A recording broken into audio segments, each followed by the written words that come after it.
Croeso Sianel Blaid Llwyd.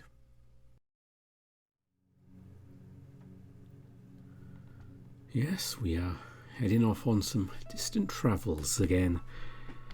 Yes, there was an unplanned break in the schedule. We were going to have Remember the Flowers last weekend, a couple of spooky stories leading up to Halloween, but given the news I had last Saturday, I had to step away from the channel just for a few days. Just to deal with things. My friend was definitely very special and a very unique person. And it took me a while to deal with the news I had about him. So we will be getting back to those stories. And Remember the Flowers, hopefully later this month. The schedule is kind of non-existent right now. I've had other things to deal with. So we're just doing some distant travels today, and I'll figure things out in the week, and we'll see what happens. But yeah, there will be some more stories coming, and we'll try to get back into the regular schedule. But for now, let's get back into the story.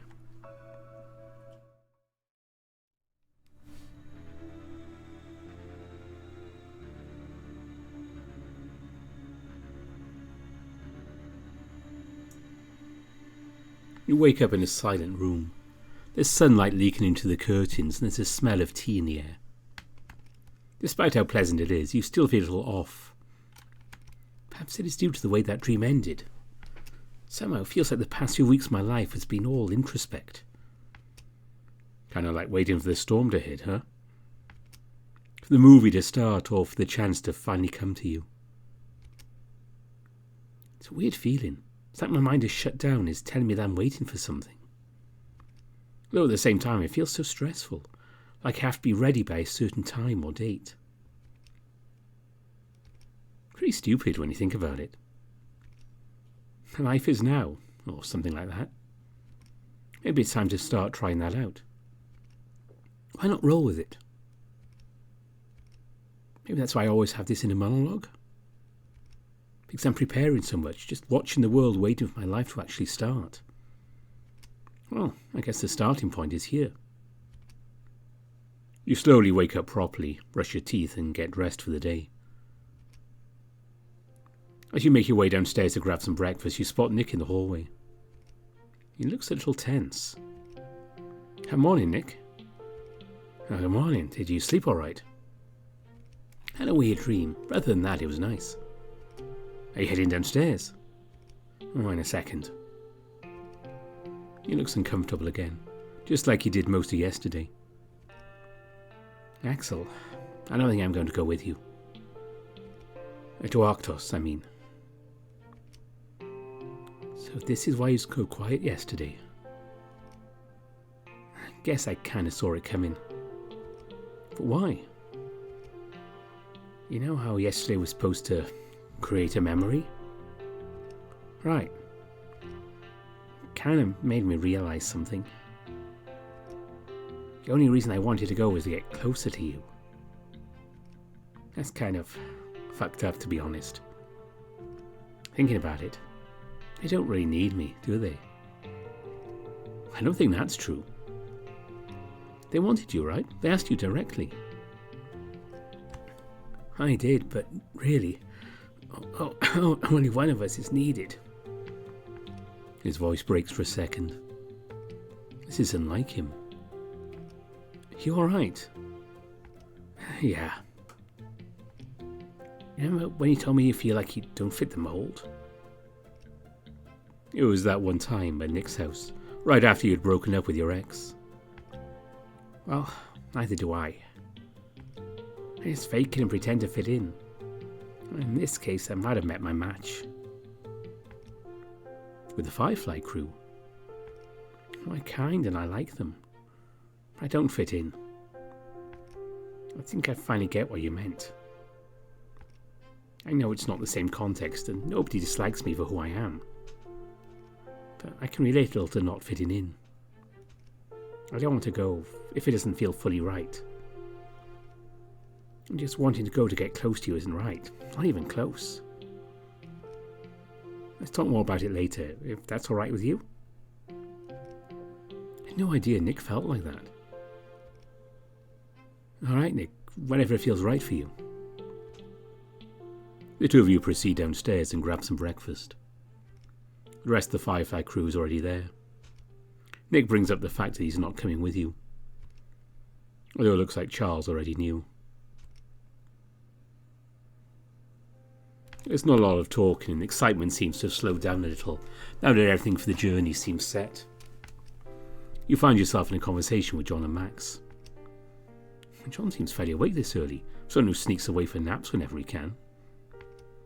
So, John lowers his voice. Mr. Good-looking.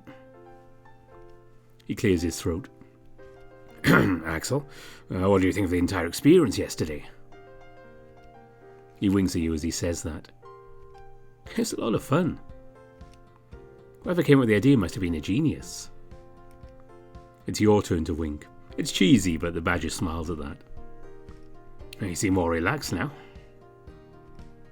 Thinking about it, he's right. It's been quite the journey, even though it's just been a few days. You're that fast, and that's a good trait. There's a saying similar to that my parents always used. Kids are spongy. They fall down and spring right back up. I don't think that's a me thing. People on Earth always take some pride in that we adapt fast to new environments. Oh, nifty. Speaking of adapting fast... Max, just how many slang words did you pick up? Gotta get them all. You let out a groan as John raises an eyebrow, seemingly trying to figure out the meaning between Max's slang. Made your way to the 2000s. I'd be the very best, the best there ever was. This time you can't help but let out a small chuckle. More pop culture it is. The Firefly's going to be lively as ever with you there. John lowers his voice a little. Max isn't the only one who's looking forward to it. It'll be a new atmosphere, better mission than looking for help, and new colleagues. Looks like you're not the only one with a lot of introspective thoughts. Perhaps John's also waiting for things to start. Max seems a little more in the moment, though. Perhaps that'd be nice. Skip past to thinking and being a little more now. But that's not you now, is it? But let's try a little bit. I'm incredibly nervous, but it'll be fun. Why? I mean, you're only going to outer space with a bunch of people who aren't even human. On an adventure to save a dying world. No biggie. Basically a normal Tuesday, right? Such is the life of our superhero. John drags the word out as he says it, with a hint of teasing in his voice. You guys are old. Max looks at you. Is this what they call boomer humor? Okay, Zoomer. Max groans. I'll make sure to bring some movies and books for you, Max. There should be a ton of stuff. Well, speaking of movies and electronics, I'm very confident we'll be able to play any media you bring on our devices, especially if you help us with the networking setup. It'd be good to prepare, since that's what I'll be helping with, right? The Badger smiles softly. Oh, precisely. Well, that said, are you going to bring a computer or phone, Axel? Now would be a good time to ask about your phone. I'll bring a laptop at least. I'm not sure about my phone. It's fairly pointless without the connection to the internet. Everything's done online. John raises an eyebrow. I should be able to have an internet connection. It might not always be active, but it should be possible if you show me how your equipment works. That's surprising. You'll have an active connection to Earth. Won't there be massive delays, unless... Quantum entanglement. He smiles. As far as I understand, your internet is just a series of bits, zeros and ones. Setting up an interface that translates all of that shouldn't be too difficult. I'll set something up before we leave, if it'll make the trip better for you. That's very considerate. Well, thanks. That'll make a massive difference. Hopefully you'll even be able to stay in contact with Julia and maybe even the others. Might even be able to pick our movies from online library then. Online library? There's those for Earth movies? What about books? Well, I figure if it exists on Arctos, some version of it probably exists on Earth. Creatively, Arctos is probably the world that's lacking. So what you're saying is there'll be an almost infinite amount of movies and series for me to watch? I should be able to set something like that up. That's Pog. Sean will love that. Sean? Right, John did mention the other crew members before. The ones that are still on the Firefly waiting. There's Sean, right, and Tom? There are a few others as well, if I recall correctly. And there's Geralt, grumpy old born resident strategist. You'll recognise him right away. Don't take him too seriously. He's a softie, but it takes him a while to get there when meeting new people. I'll keep that in mind. Although it's hard to imagine anyone from the Fireflies grumpy after meeting you all. John smiles and lets out a small chuckle. Perhaps we just brought our best to win you over. There's also a few others. Frank, resident shipkeeper. Basically, he's the janitor. He keeps things running smoothly, replaces broken lights and such. It's probably more lively than I thought for the amount of people. Well, it's a large ship. Personally, I think it's a good amount. You won't get lonely unless you want to be. In which case, you can just sneak away somewhere. There's also Rex, Aleph and Bruce. I doubt you run to Aleph much. He's another weapons expert, a mercenary. He mostly keeps to himself unless he needs someone to help him with something. When he's not working, he's meditating or working out. I see it with Mike. It's hard to get to know him, but he's not a bad guy. Max just keeps adding input. It's nice to get the extra perspective. John seems to be thinking for a second. Thinking about it, you two might get along, actually. You have the same feeling of calm. John sighs. And then there's Rex. I think you'll get along well. He has the same thing you seem to do sometimes. We're inside your head more in the real world for a bit. How do you even respond to that? You're not wrong. You'll like him. He's a nice guy. Very, very philosophical. The conversation continues with more comparisons between your different cultures. Eventually it fizzles down and you finish your breakfast in good company. Your trip back to Broadtown and your hotel feels surreal. It's like you made a lot of new friends in a very short time. The people around you feel less like colleagues to be and more like friends you want to help. It's refreshing. But returning home has an odd effect on you. It's like you return to the inside of your head again and just wait for things to start. Things happen outside and your body moves, but your mind is somewhere else, in the future. A journey to a distant world with new people, a new start and some time to reflect on everything behind you. And when you get back, you'll have a chance for another new start. Kind of like waiting for the storm to hit, was it? And then seeing what lies beyond. The day goes by fast, and before you know it, you and Nick are on your way back to the airport. It's less ceremonious this time. Eventually you take your seat on the plane. It's been a wild ride. Despite not going anywhere far away, it feels like your world has changed. It's that easy, huh? Didn't even need to actually go to another world to feel it. Perhaps it was mostly the people around you that changed. A change in environment, if you will. I wonder what it'll be like once I actually get there. Perhaps like this, but with less regrets. There's too many layers to this. Stop overthinking, was it? You rest your eyes once more, and before you know it,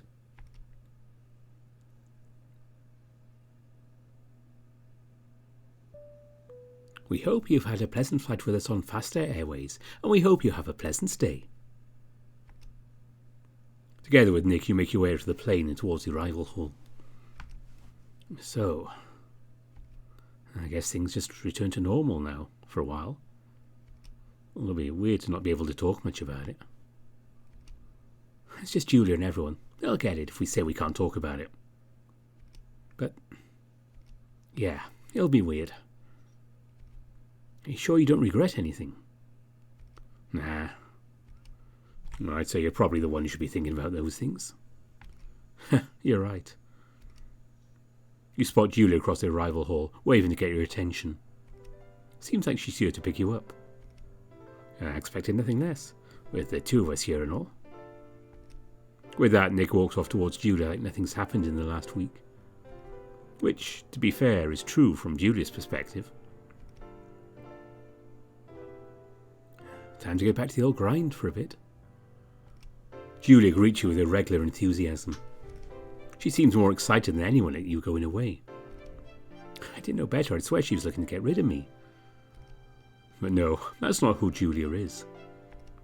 After greeting her and assuring you're alright, more than once, you make your way out to the airport alongside Julia, towards her car.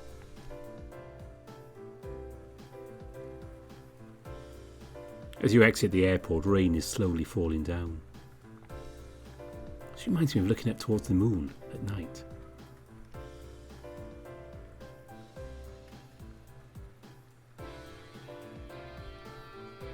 It's a lofty thought, romantic at that. At some point, there's definitely someone else, somewhere else, looking up at their moon. Some other night, at some other place, thinking the same thing. It's the same feel, looking up towards the rain like this.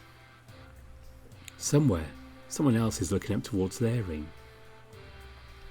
Probably thinking something similar. Humans are weird like that, always looking for connections and signs. But it is kind of comforting.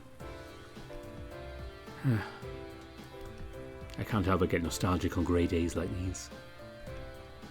It's like if the world is saying this chapter is over and a new one is starting. Kind of romantic, isn't it? At the same time as the thought crosses your mind, you finally release that breath that you never realised you were holding. It's like as if time starts to speed up, ever so slowly. The tension easing up. I can't help but wonder if Mike feels the same way on days like these. Probably. He's a nostalgic bear, that's for sure. And he'd want to teach me all about why it's grey when the sun is obscured by the clouds. That's like making it through, right? Does it rain like here on Arctos? With how similar both worlds seem, it's not that far-fetched. There is someone else looking up at the same rain, somewhere else. Would that person know that I'm thinking about them? Maybe even someone on Arctos? Maybe thinking about someone else. Is that what entanglement is? Or how it shows? If two people can be entangled, that is. Being entangled with him, that wouldn't be bad. Not bad at all.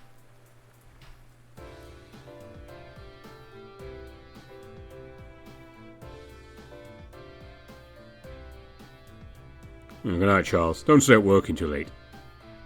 Good night, Mike. I'm just going to finish this up, then I'll be heading to bed as well.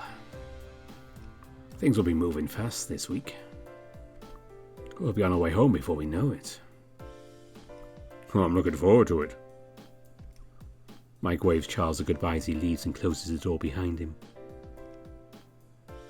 Well, he's right. Things will be moving fast.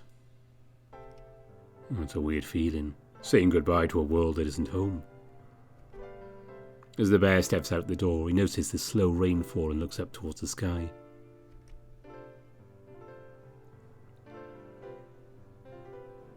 It's a pleasant goodbye. Earth has been a nice home for the short time I've been here. Not like Arctos. I wouldn't mind having been born in this world if I had to. Even if it is a grey world compared to home. And it's filled with different people. Everyone seems to have a strong will. I wonder if Axel has similar thoughts when he thinks about Arctos. I'd like to show him just how colourful the world can be, if possible. And perhaps it's a selfish thought, but I'd like to hear his thoughts on what he'd think if he saw it. And the Arctonian sky.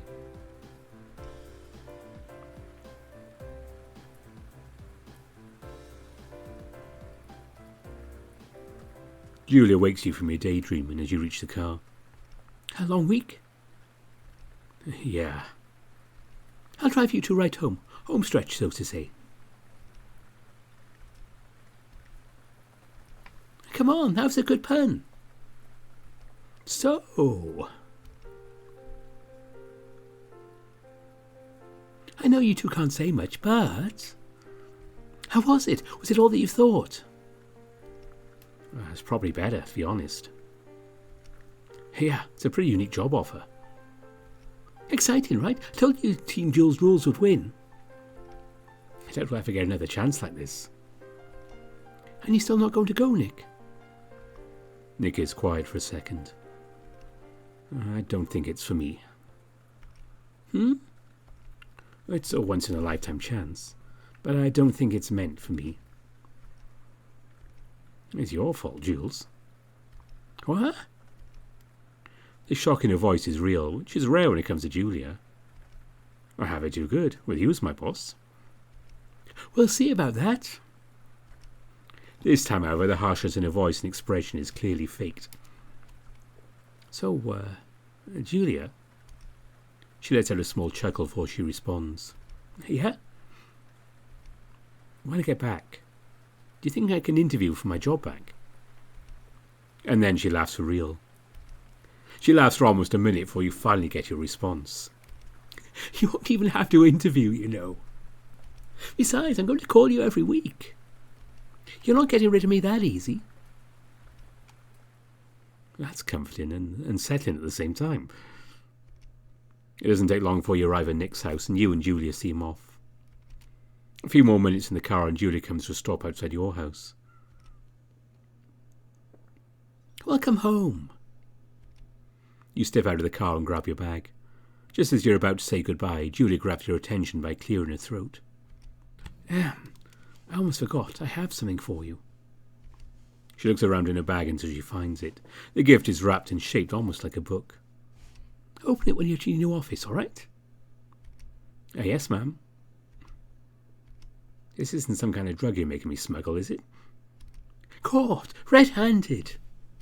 It's something to remind you of home if you get homesick. Oh, thanks, Julia. She smiles at that. Will you be coming by the office at some point this week?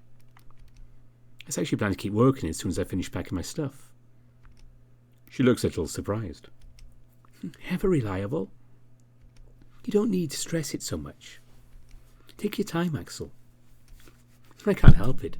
I always feel like I need to do my best. I don't want to disappoint anyone, you know. It's not like you'll disappoint anyone here. We're all excited for you. Besides, you already made it, if you think about it. It's not like you're waiting for life to truly start. Just existing for a while is fine. Thanks, Jules. She smiles at you. Good night, Axel. Good night, Julia. Thanks again. You close the door as she drives away. As you step inside, you're greeted by the familiar smell of home. I wasn't even gone for that long. Still, it's noticeable that you've been away from home. Everything seems dusty, even though it's not. Yeah, it smells different, even though it smells like home, and the entire place feels empty somehow. You take a quick shower before heading to bed. It's refreshing. Your entire body feels lighter. As you lay your head down on your pillow, you finally feel like you're back home. I wonder if that's how I'll feel when I come home after being away for so long.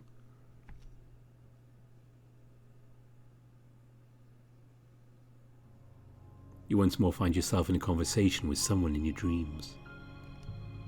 It's more of a conversation this time than just a feeling of a person. Something more real.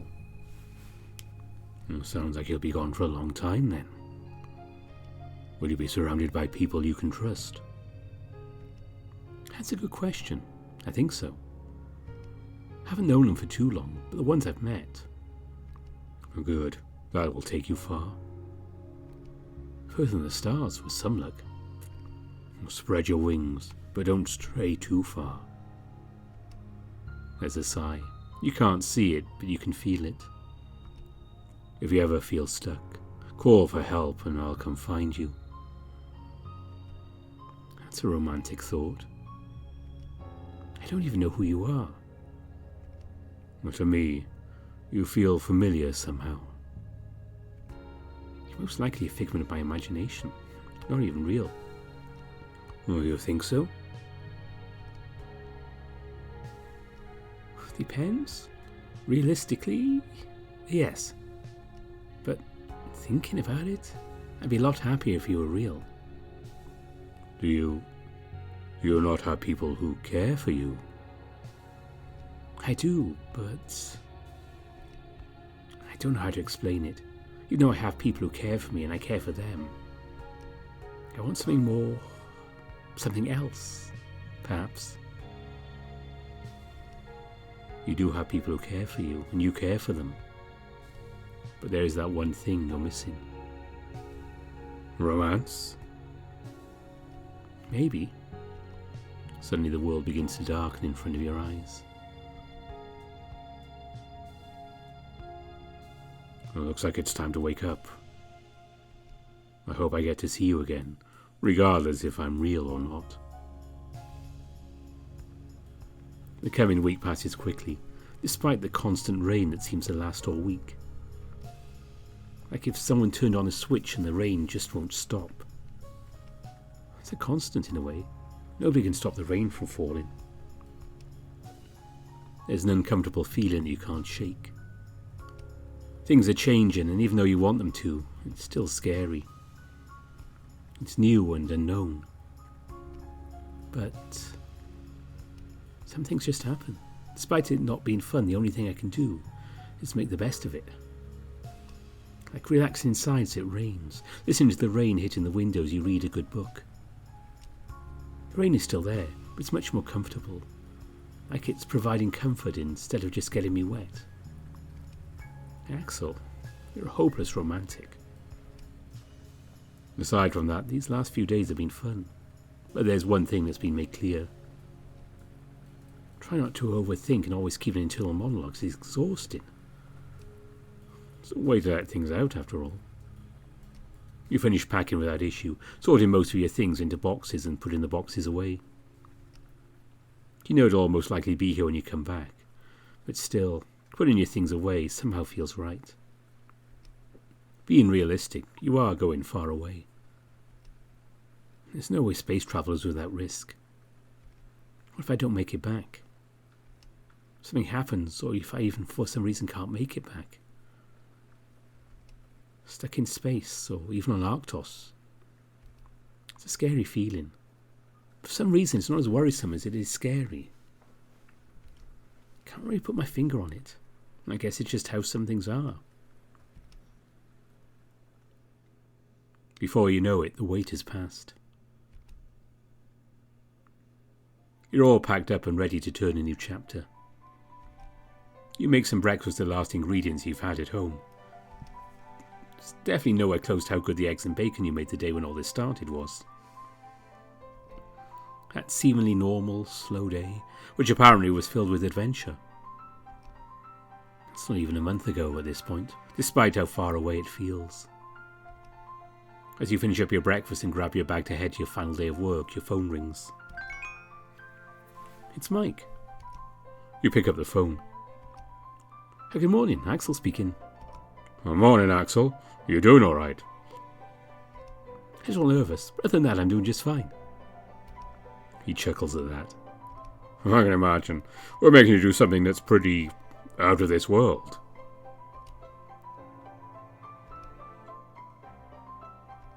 You can't help but laugh a little at his pun, as bad as it is.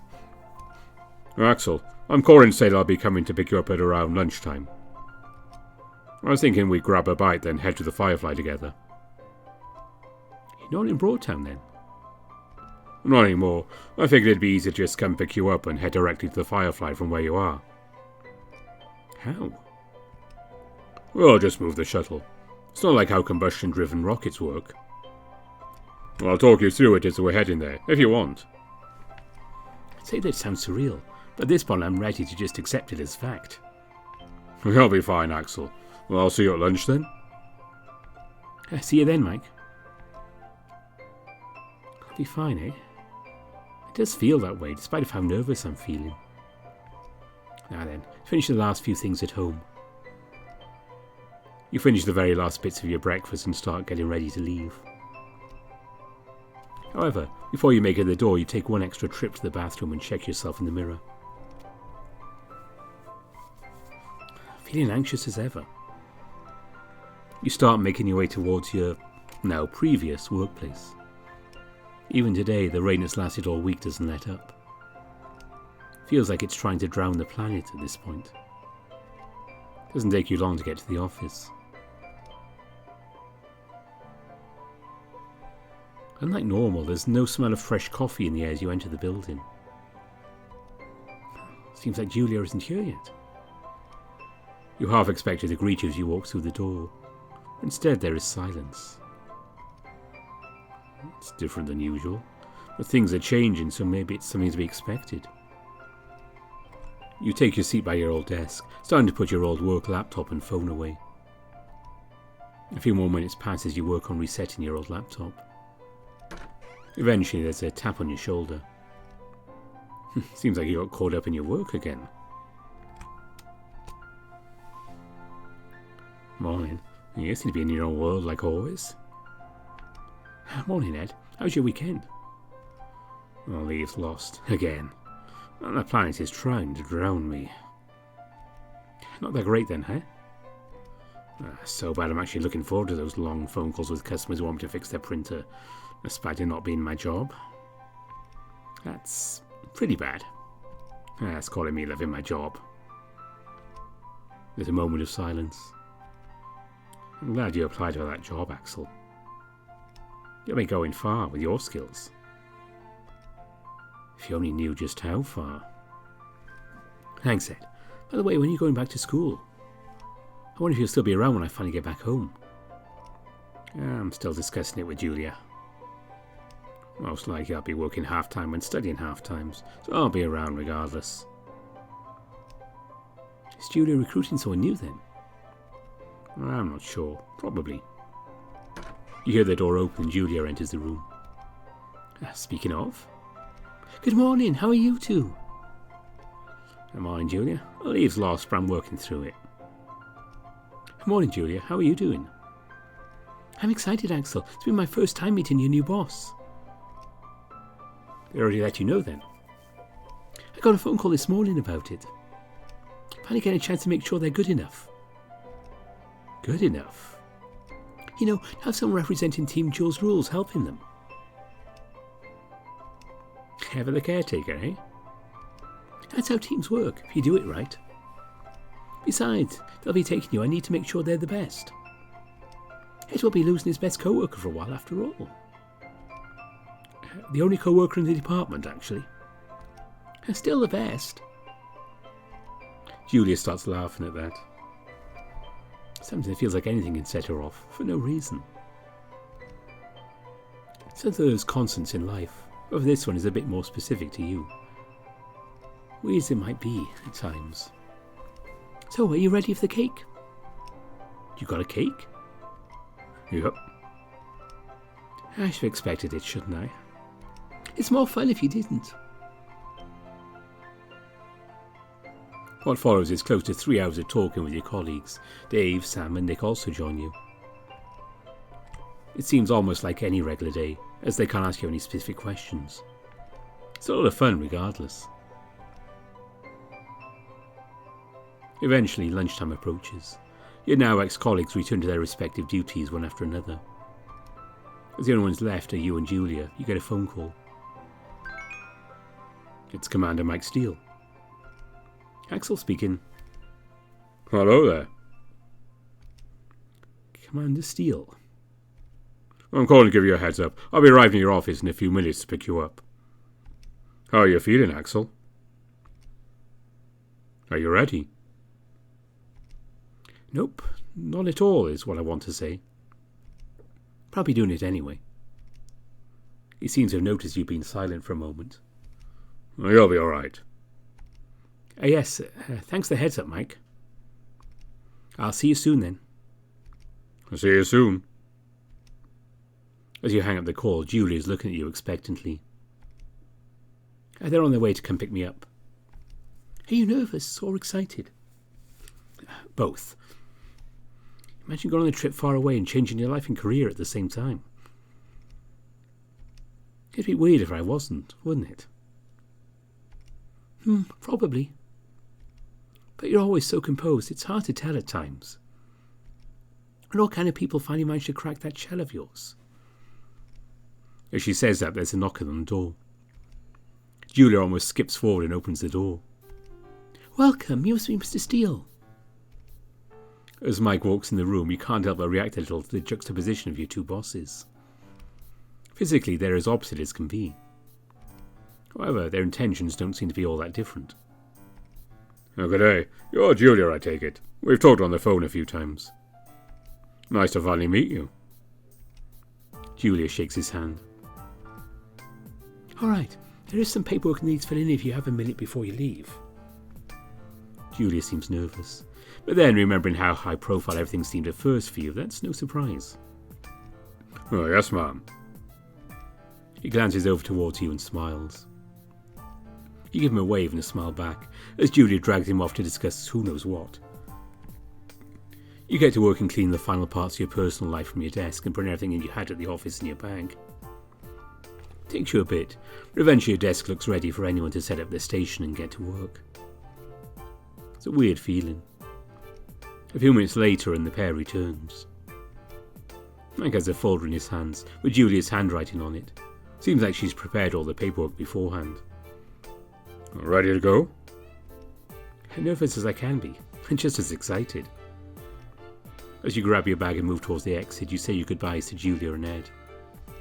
The rest of your colleagues seem to be off to lunch already. It's less ceremonious than you expected in your head, but then again, what was there to expect? From their viewpoint, it's like you're going on vacation for a while. Still, as you close the door behind you, you get that feeling like there's butterflies in your stomach. Was this the right choice? Am I living a good life without a real reason? What if everything goes south? What if... You feel a hand on your shoulder, disturbing your train of thought. Are you that nervous about going to lunch with me? Well, you are pretty intimidating, being my new boss and all. Jokes aside, I'm pretty nervous about today. Aside from just being a change in environments, there's a ton of new things. You start walking down the street, almost by habit. Mike doesn't seem to mind and follows alongside you. My mind works in a fairly straightforward way. If I can overthink it, I will. I can't avoid trying to figure things out. So I end up thinking about what if and how all the time. You're a problem solver. Mostly anxious, honestly. What's the worst what if that you can think of?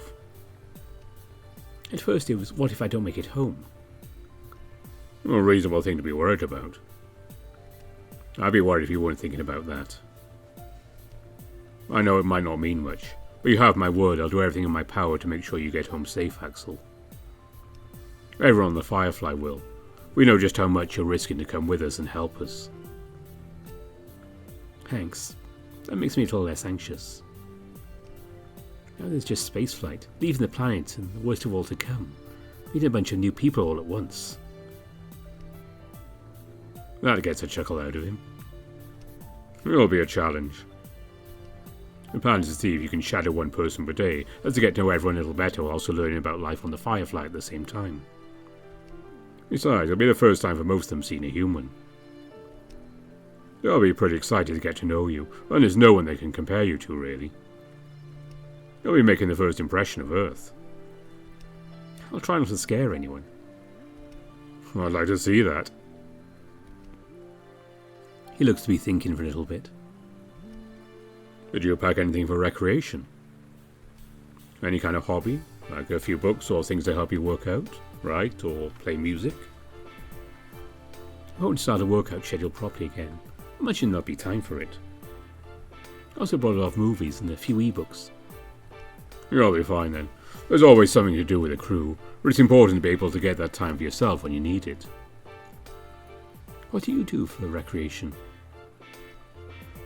Well, I like to work out. I'll go at any time, but it usually ends up being at night. Either because there's a lot to do, or because of habit. It's almost like meditation at this point. I also do target practice, shooting. I set up a shooting range in one of the unused recreation rooms and practice with inactive weapons. They essentially just shoot a light and tell me if I hit the target or not. I'd like to try that at some point. Target practice, I mean. Well, it's not quite like the laser tag we did, but the skill set is similar. I'd be happy to show you when there's time. Another moment of silence follows as you walk together. You don't feel as anxious anymore. Well, about being on the Firefly. There's still the entire leaving Earth thing. When you were a kid, did you ever dream about what you wanted to be when you grew up? I wanted to be a firefighter, I think. Then I wanted to be a police officer. I think there was even a phase where I wanted to be a pilot. You know, common jobs the kids look up to. Jobs that help a lot of people. Did you ever think you'd be an astronaut? Not even once. In this day and age, going to the moon is more of a metaphor than a reality. Life is strange like that. The two of you walk past a restaurant you've been to once or twice before. It's a nice place, but usually out of your budget. Mike stops and motions you to follow him inside. The two of you have lunch together and talk more about the Firefly and its people. You have questions about things like the observation deck and how the food supply works. Before you know it, you're all done. Two of you call for a car to take you to your house so you can pick up your bags. The goodbye to your house is faster. It only takes you a few minutes to do one last sweep and make sure the electronics are unplugged and everything is put away properly. After which you grab your bags and head out, preparing to wait. Instead, it turns out there's a car waiting for you. The driver looks just like how you imagine an FBI agent in movies would look. However, as you get in the car and everyone greets you, the mood changes to something more light-hearted. Everyone seems to be in good spirits and happy to see you. You can barely keep up with Max. He almost interrogates you on what kind of media you brought along. It makes the trip go fast. Before you know it, you're already outside town, heading towards a seemingly empty field. Eventually, as you get closer, John starts telling you about the shuttle. And as he explains how it's cloaked, it slowly appears ahead of you. It's nothing like when you realised Max was a dragon, even though it apparently uses the same kind of cloaking technology. Perhaps because the shuttle is more imaginable? It all feels a little surreal. Everyone's talking and seem very excited as they pack their bags into the shuttle. You end up just going with the flow and doing the same. Before you know it, you're seated and strapped in a seat next to a window with John beside you. The countdown is almost like how you imagined, from 20 to 1. However, takeoff itself is different. It's like there's a fog in your head and your mind is somewhere else. You're sure someone tries to get your attention at some point, before they give up, but you're looking out the window. Eventually, everyone falls kind of silent. You snap out of your daydream in the silence, still looking out the window. As you get further up than the usual plane ride, you notice a blue hue covering the ground far below you. Earth is a blue planet after all, huh? That's a sight, isn't it? That little thing has so many people and lives on it. Well, until next time, Earth. Mike clears his throat. Well, there's a tradition of Marktos whenever leaving the planet and going beyond. The captain or commander is supposed to read a quote by any famous Octonian pioneer. For this, I picked someone from Earth. The thing I remember the most is the view of planet Earth from a great distance. Tiny, very shiny, blue and white, bright, beautiful, serene, and fragile. I believe the one who said it was Michael Collins, one of the humans who made it to your moon. That's very fitting. It really is from up here. The entire world looking so small from up here. Does Arctos look similar to this? Very much so. It's beautiful, blue, and similarly fragile. At that point it clicks once more for you. It's a deeper thought now.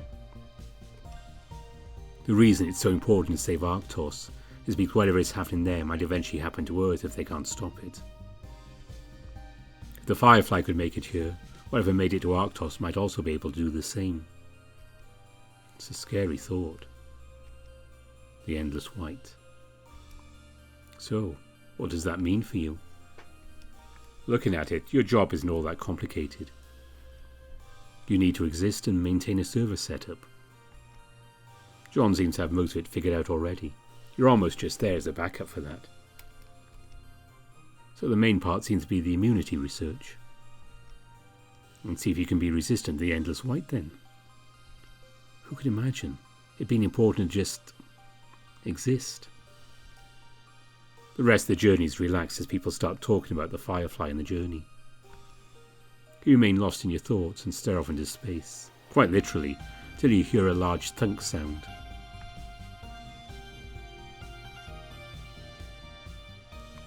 Firefly to Axel, you alive in there? I'm alright, just a whole lot to take in. There's this feeling of a million butterflies in my stomach to try and deal with. Well, let's get you situated then. There'll be a bit of information to go through. It lives on showing Axel around. Mike just smiles at that. I'll leave you in Max's capable hands then. Meet me in the navigation deck once you've shown him around, alright? Yes, sir. I volunteer as tribute. Mike looks confused, but seems to settle it's another reference he just doesn't know and sighs softly. Right this way, Axel. Max actually grabs your 2 bags alongside his and starts moving out, leaving you no time to ponder.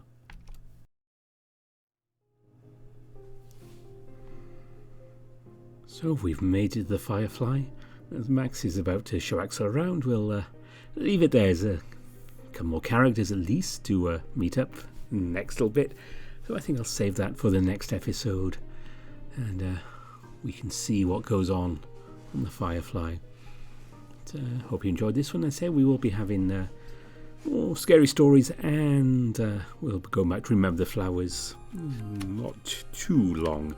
I'll be figuring things out for that, but there's a lot going on for this month for me, as well as dealing with all that stuff last week.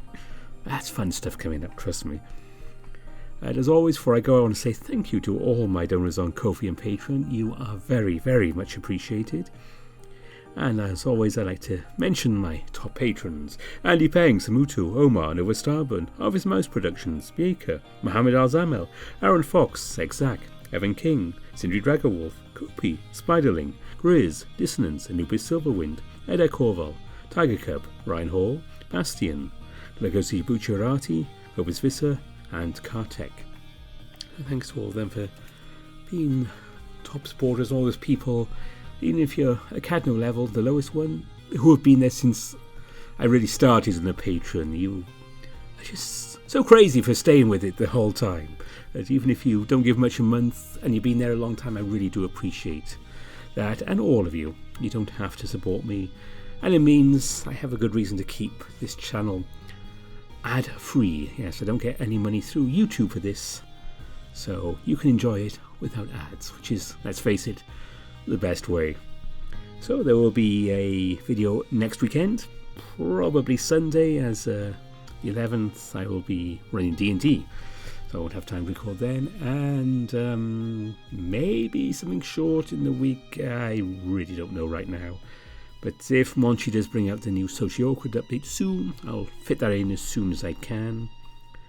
And the week after that, so that will be, he says, trying to calculate this, Monday the 13th, that week I will try and drop in an extra video there, because the 17th, 18th, that weekend there won't be a video. For very good reasons, which I'm not going to go into right now. They're fun reasons as well. So that's the schedule.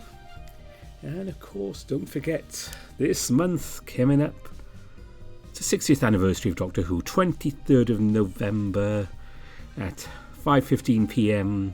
Greenwich Mean Time.